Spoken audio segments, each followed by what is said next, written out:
Bonjour à tous.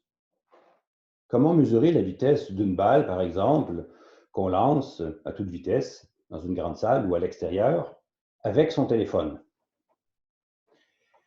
Eh bien, pour faire suite à la conférence, à la deuxième conférence confinée de Julien Boboroff, nous allons prendre sur notre téléphone le logiciel Fifox, aller choisir le chronomètre sonore, qui est un chronomètre qui débute et s'arrête lorsqu'un son se fait entendre. On peut ajuster ici le seuil et le délai minimum, mais je prends les valeurs par défaut.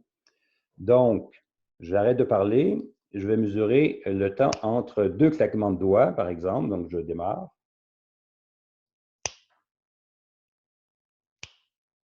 2,178 secondes. À la caméra, il y a un petit délai, là, bizarrement, mais dans la réalité, ça fonctionne très, très bien. Et donc, je vais utiliser le téléphone pour mesurer le temps entre deux bruits causés par le froissement d'une feuille. Donc, je vais prendre ma balle, donc dans une pièce assez grande.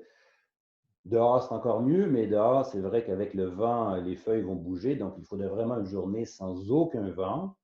Et donc, je lance ma feuille à toute vitesse. Un premier bruit, un deuxième bruit.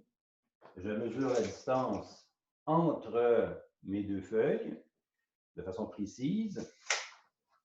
Et donc, je calcule la vitesse tout simplement avec la distance divisée par le temps donné par le téléphone.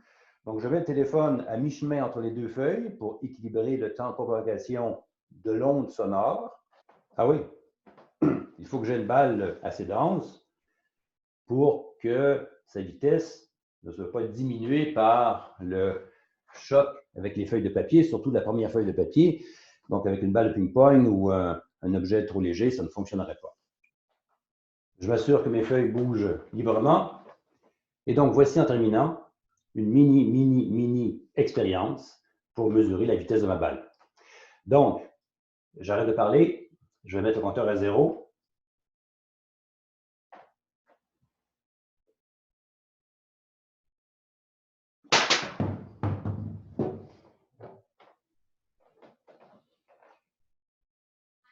« 0,181 secondes. Et avec ma distance de 52 cm entre mes feuilles, je peux calculer la vitesse. Mais, si vous regardez attentivement, ma main touche la première feuille de papier, et donc je ne mesure pas la vraie vitesse du lancer de ma balle.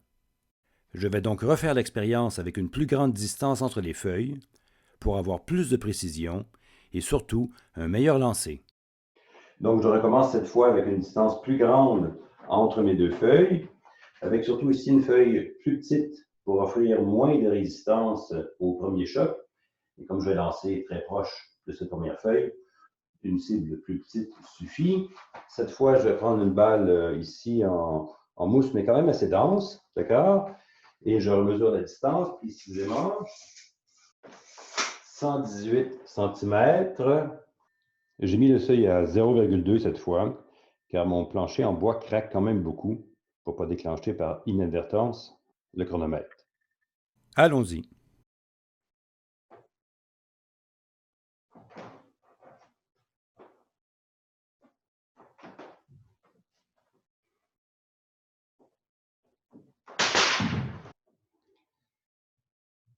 « 153 millièmes de seconde.